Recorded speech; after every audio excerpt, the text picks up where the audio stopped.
जब से कोरोना भारत में आया, इसके पहले किसी को सर्दी जुकाम खांसी बुखार नहीं होता था।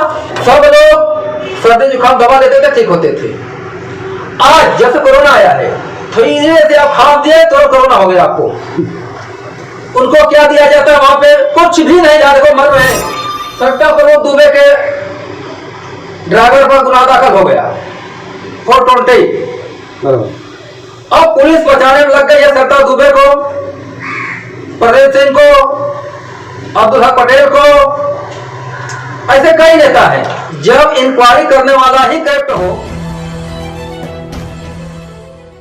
नमस्कार दोस्तों, आप देख रहे हैं इंकलाब न्यूज। मैं फारूक शाह, साथ में हमारे दो अतिथि मौजूद हैं, जिनमें से उमेश जामसंडेकर जी हैं जो स्टॉप क्राइम टीवी न्यूज़ के मराठी संचालक हैं, और साथ में हमारे जो है समरजीत विश्वकर्मा जी हैं जो बीजेपी से जुड़े हुए हैं। साथ में ये समाज सेवी हैं जो हमेशा लोगों के लिए आवाज़ उठाते रहते हैं।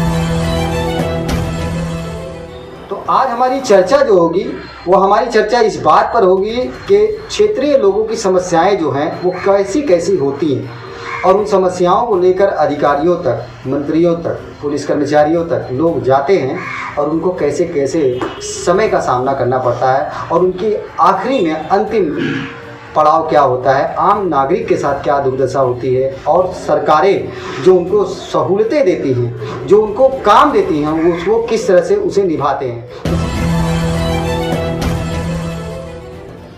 पालघर पुलिस में ये होड़ लगी है, सबसे ज्यादा माल कौन अधिकारी ला रहा है, किस स्टेशन से ज्यादा माल आ रहा है। इसमें सबसे बड़ा जिम्मेदार एसपी है, क्योंकि माल उनको भी जाता है। ऐसा बात नहीं है कि नहीं जाता है। ये आप आरोप लगा रहे हैं? आरोप लगा रहा हूँ, खुला आरोप लगा रहा हूँ, प्रमाण के साथ लगा रहा हूँ। अगर इनको पैसा नहीं जाता तो श्रमिक जो ट्रेन चली थी, इसमें बहुजन विकास अघाड़ी के कुछ नेता दलाल 750 रुपया से लेके 1000 रुपया तक प्रति यात्री लिए खुलेआम। उसमें हम लोगों ने वीडियो बनाया, बहुत भागदौड़ किया। एक सचिन पांडे करके वो पत्रकार है, वो भी बीच में चला आया, बहुत मेहनत किया। तो जब पुलिस को क्या आया, तुलिस पुलिस स्टेशन की बात बता रहा हूँ। तुलिस पुलिस स्टेशन सट्टा प्रमोद दुबे जो पिल्हार की सभापति है और संतोष भवन 67 की नगर सेविका है, इसका पति प्रमोद दुबे, इसका देवर क्या नाम है उसका, आशीष दुबे, और ऐसे चर्चा जो घूमते हैं वहां पर उनका सीधा जो भोजपुरी भाषा में बोलते हैं हम लोग, सैया भय को तो अलग डर काहेगा, ये चलता है। सट्टा प्रमोद दुबे के ड्राइवर पर गुनाह दाखिल हो गया 420। अब पुलिस बचाने में लग गई है सट्टा दुबे को, प्रदेश सिंह को, अब्दुल हक पटेल को। ऐसे कई नेता हैं। जब इंक्वायरी करने वाला ही करप्ट हो तो क्या सत्य आएगा? सट्टा दुबे का ड्राइवर चोर निकला, चलो मान लिया, तो बिगड़ इनके इशारा का, बिगड़ ड्राइवर गाड़ी चलती है। कोई अधिकारी, एसपी, कलेक्टर, डीएम, कोई रहने दो, कुछ लेना होता है, जाते हैं तो गाड़ी रुकवाते हैं, ड्राइवर बोलते जा लेके आ जा। ये नहीं करती हैं। ड्राइवर जाकर पैसा लेने को नहीं मालूम पड़ा। एक बहुत बड़ा झोल किया गया है, लाखों करोड़ों झोल हुआ है, जिसका मेरा मोबाइल में रिकॉर्डिंग भी है। जब 750 रुपया लोग ले रहे थे तो मैंने फोन किया कलेक्टर साहब को। मैंने पूछा था, यहाँ लोग 750 रुपया ले रहे हैं, क्या आपका आदेश है क्या? तो कलेक्टर साहब बोले नहीं नहीं, पैसा नहीं लग रहा है। तो मैंने फिर सीएम और फोन किया मंत्रालय, वहां से मुझे रिप्लाई मिला, नहीं पैसा नहीं लग रहा है, अगर कोई पैसा लेता है तो प्लेन करो। उसके बाद मैं तहसीलदार को फोन किया, वसई तहसीलदार को। मैंने बोला सर हम लोग पैसा ले रहे हैं, क्या बात है? कहने नहीं लग रहा है। कौन बोलता पैसा नहीं लग रहा है? लग रहा है। बोले हाँ लग रहा है। फिर दूसरे दिन मैंने फ़ोन किया कलेक्टर साहब को कि सर आप बोलते हैं पैसा नहीं लगता है, यहाँ तो लोग ले रहे हैं। तो बोले कि नहीं लग रहा है पैसा। कौन बोला नहीं लग रहा है? मैं बोले सर कल मेरा आपका बात हुआ, मेरे पास रिकॉर्डिंग चाहिए तो आपको भेज देता हूँ, सुन लीजिए। आपने बोला कि नहीं लगता है। कहने मैं डिप्टी कलेक्टर बोल रहा हूँ, मुझसे आपका बात नहीं हुआ। हम कि हाँ आपसे नहीं हुआ, बोले पैसा लग रहा है। तो अभी इसको किसको चोरवाने हम? आपके पास ये सारे सबूत है? अरे मेरे मोबाइल रिकॉर्डिंग है। और इसके बावजूद जो है आपने उनको बताया? हाँ, और रिकॉर्डिंग में भी जो है ना शो करने वाला हूँ। अभी तक मैं देख रहा था काम होता नहीं होता है, अभी रिकॉर्डिंग में शो करने वाला हूँ। काल तो गुजर जाएगा और कोरोना काल भी गुजर रहा है, ये आखिरी पड़ाव पर है। और इस आखिरी पड़ाव पर हम ये जानने की कोशिश कर रहे हैं कि इस कोरोना काल का नुकसान किसने किसने उठाया और इसी का फ़ायदा किसने किसने उठाया। शुरू से हम चर्चा करते आ रहे थे और आज चर्चा में हम ये बात ज़रूर करेंगे कि कौन कौन सी सुविधाएं सरकार ने दी और कौन कौन सी सुविधाएं जनता तक पहुंची। ट्रेन चली, सबसे पहले श्रीरामनगर चालू हुआ, वहाँ लग गया बैनर पोस्टर, कैंप लग गया, लोग आ रहे हैं, पैसा जमा कर रहे हैं, बस भर के जा रहे हैं। किसी का टिकट स्टेशन नहीं हो रहा, टिकट आ गया प्रिंट होके। ये क्या है? उसके बाद जैसे बरसात मेढक निकलते हैं ना पीले पीले, ऐसे पीले पीले मेढक निकले थे भैंस का गाड़ी के और ढूंढ रहे थे किस तालाब में कितनी मछलियां हैं खाने लायक। जिस दिन ये मच हुआ हम लोगों ने पूरा उपद्रव कर दिया। ये कहाँ चले गए सब जितने थे समाज सेवक, जितने नेता थे, कहाँ घुस गए? उसके बाद इन्होंने एक फॉर्म भरवा रहा था 5 किलो राशन फ्री मिलेगा। कहाँ गया राशन? किसके में घुस गया? वो भी बहन का गाड़ी एक लोग कर रहे थे। आज तक राशन किसी को मिला नहीं। जिसको राशन कार्ड था उसी को राशन कार्ड मिल रहा था और राशन मिल रहा था। और जो फ्री वाला राशन आया, मुझे लगता है कि शायद 10-5% लोग पाए होंगे यार, कोई प्रूफ नहीं मिला।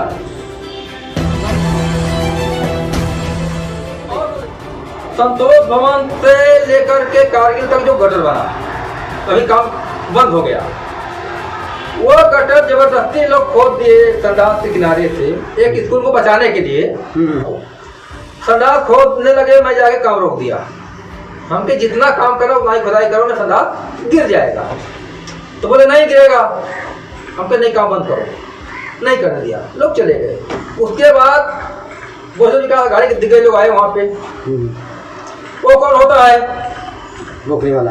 हाँ, तुम काम चालू करो, हम देखते हैं। काम चालू हो गया। काम चालू हो गया तो बगल में अवधूत भगवान विद्यालय है।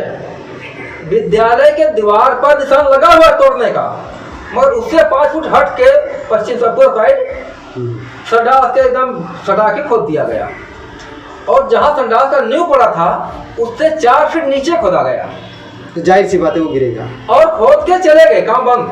और जो बस एक दिन पानी बरस दिया, हल्का सा पानी बरस दिया तो एक आदमी गया था संडास करने के लिए, बड़बड़ा के गिर गया, उसमें सबको मर गया। दबे तो 3 आदमी थे, मगर एक गुरुतर से घायल हुआ था, एक मर गया, एक को हल्का चोट आया। अब वहां पे न तो महापालिका आई देखने, न तो बोहिम का घाटी कोई नेता आया देखने, न नगर सेवक आया देखने, कोई नहीं आया देखने। जो मर गया जाने दो। उसको हमने समर्जित विश्वकर्मा ने पोस्टमार्टम करवाया, एम्बुलेंस किया, यूपी बॉडी भेजा। एक गद्दार भी नहीं आए देखने, उसके घर पर छोटे छोटे बच्चे हैं। हमेशा जमीनी हकीकत की बात करता है, तो आज जमीनी हकीकत की बात में ये सत्य है कि एक ऐसी घटना घटी थी संतोष भवन क्षेत्र में, जहां पर कि एक व्यक्ति की मौत हो गई थी गटर में गिरने की वजह से, नाले में गिरने की वजह से। और वो नाले का मुद्दा जो है एक दिन के लिए सुर्खियों में रहा, उसके दूसरे दिन से सुर्खियों से गायब हो गया। पर एक मौत हुई थी, उस मौत की जिम्मेदार कौन था ये बात प्रशासन साबित नहीं कर पाई। अगर प्रशासन ऐसी घटनाओं को जिम्मेदारी के साथ उस पर कार्रवाई करे तो शायद ऐसी घटनाएं दोबारा भविष्य में करने से बचे। इसके बारे में मैंने कलेक्टर साहब फोन किया, सर इसका इंक्वायरी होना चाहिए। बोले आप मनाले साहब को मिल लो और वही करेंगे। हम के सर वो नहीं करेंगे। बोले क्यों? हमारे पास सबसे बड़ा करप्ट है, रमेश मनाले साहब क्या करेंगे? तो बोले नहीं आप बात करो, ऐसा नहीं बोल सकते आप। हम कहा ठीक है। मैंने बात किया, फोन लगाया तो मुझे उधर से रिप्लाई क्या आ रहा है, लिख कर भेजो। मैंने लिख कर भेजा, इसे मैसेज है, मैसेज किया आपने? तो क्या बोले ओके ठीक मैं इंक्वायरी करता हूँ। आज तक इंक्वायरी करते रह गए, नहीं हुआ इंक्वायरी। कोरोना के पेशेंट के नाम पर जब दहशत फैली तो उसमें शिकार करने पे निकल गए। ऐसी बार बार हमने बात कही थी, लेकिन उन्हीं बातों में से कुछ बातें सोशल मीडिया पर उभर कर आ रही हैं और कुछ बातें ज़मीनी हकीकत के तौर पे समरजीत विश्वकर्मा बता रहे हैं। कोरोना काल का सुनने में आता है, जो कि मेरे पास कोई साक्ष्य नहीं है, सुनने में आता है कि पर कोरोना पेशेंट के लिए केंद्र गवर्नमेंट 1.5 लाख रुपया दे रही है। कहाँ तो सच्चाई है मुझे नहीं पता, मगर मुझे बताइए जब से कोरोना भारत में आया इसके पहले किसी को सर्दी जुकाम खांसी बुखार नहीं होता था। सब लोग सर्दी जुकाम दवा लेते थे, ठीक होते थे। आज जब से कोरोना आया है थोड़ी देर से आप खांस दिए तुरंत कोरोना हो गया आपको। उनको क्या दिया जाता है वहां पे, कुछ भी नहीं, जा देखो मर रहे हैं। एक संतोषजनक घटना में बता रहा हूँ, आज की 4 दिन पहले का, रामनिवास विश्वकर्मा था, उसकी बीबी वो दमा की मरीज थी। वो ले जाकर एडमिट कर दिया, कहाँ बेफिक्र हॉस्पिटल है वो ऋद्धि विनायक है ना, हाँ वहाँ पर एडमिट कर दिया सवेरे 7 बजे। तो उन्होंने बोला भाई देखो इसका जो रिजल्ट नहीं आ रहा है, अभी आएगा तो हम दवा शुरू करेंगे। बोला ठीक है, जब तक रिपोर्ट नहीं आएगा तब तक कोई। हाँ, तो बोला मैं घर से होके आता हूँ। ये आया घर पे, यहाँ से गया 9:30 बजे, तो उसको कोविड में डाल दिया लेडीज को। ये बोला भाई जो रिपोर्ट नहीं आया था क्यों कोविड डाल दिए? वो नहीं, उसको सांस लेने में तकलीफ हो रहा था। तो बोला तो दिमाग मरीज है, 15 साल से मैं दवा कर रहा हूँ, अब ऐसा क्यों किए? बोला नहीं तुम डॉक्टर हो, मैं डॉक्टर हूँ। दोनों झगड़ा हुआ। बहुत लोगों को उसे फोन किया, क्या मुझे नहीं मालूम। लास्ट में मेरा फोन आया वहाँ से मध्य प्रदेश से किसी का, भैया ऐसा फंस गया, जरा देख लो उसकी जरूरत पड़ जाएगी। वो भी रिकॉर्डिंग मेरे पास। मैं फोन करके पूछ रहा हूँ कि क्या हुआ था, कहने नहीं उसको बहुत तकलीफ हो रहा था सांस लेने में, वो मर जाती इसके लिए मैं डाला। हमको रिपोर्ट आया, बोला भी नहीं। फिर कैसे आपको मालूम है कोरोना हो गया? वो तो दमा की पेशेंट है और बिगड़ पूछा मैं डाला क्यों? ठीक है उसको डिस्चार्ज करो, भी हम नारायण लेके जाएंगे उसको। एक 18,600 का बिल बना दिया 7 बजे से 12:30 बजे तक, और 20,000 जमा करवा लिया था पहले से। फिर वो पैसा देने को तैयार है नहीं। फिर वहां का कोई एक संतोष उसका मुझे फोन आता है, आप कौन बोल रहे हैं? मैं बोला समरजीत विश्वकर्मा बोल रहा हूँ। आप क्या जानते हैं हॉस्पिटल के बारे में? क्योंकि मैं जानता तुम चोरी कर रहे हो, इसको सब गलत कर रहे हो। 7 बजे उसने एडमिट किया, अभी 12:30 का 1 बजे वो आ गया है। कौन हाथ में 18,500 बिल बना देगा? चलो मान लिया कोरोना हुआ, तो कोरोना रिपोर्ट आया क्या? कैसे आप कह सकते हो? और रिपोर्ट नहीं आता आपने दवा कैसे किया? मैं बोला ऐसा ना हो कि आप हॉस्पिटल बंद करने नौबत आ जाए। बहुत बड़ा एरिया नहीं है, आपके यहाँ भी बम्बई से नहीं पेशेंट आएंगे, नाला सफारा के आएंगे। ऐसा अगर उड़ेगा हवा आपका ताला लग जाएगा।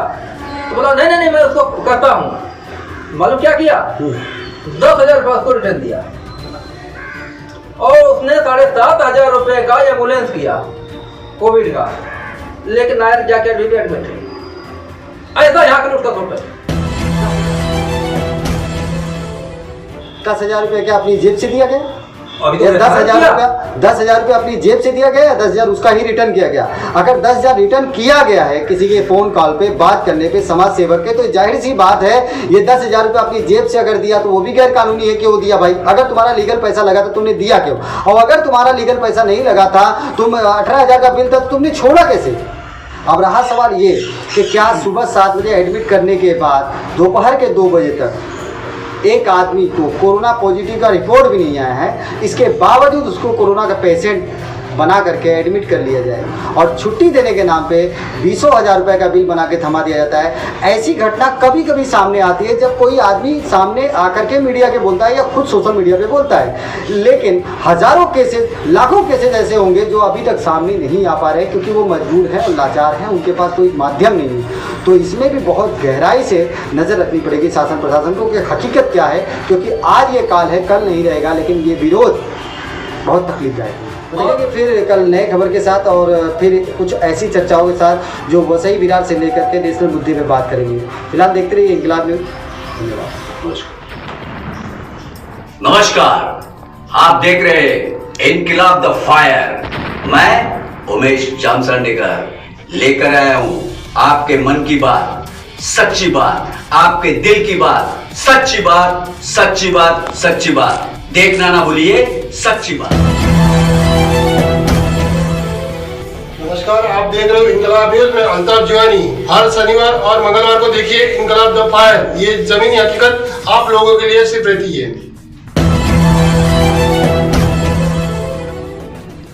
इंकलाब न्यूज़ सिर्फ सच्चाई के साथ खड़ी रहती है और वो सच्चाई जो आपके हक में होती है।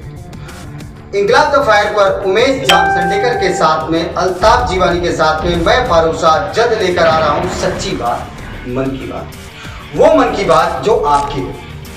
आपके हक की लड़ाई के लिए, आपके सच के साथ हम खड़े हैं। इंकलाब द फायर। तो देखना ना भूलें इंकलाब द फायर।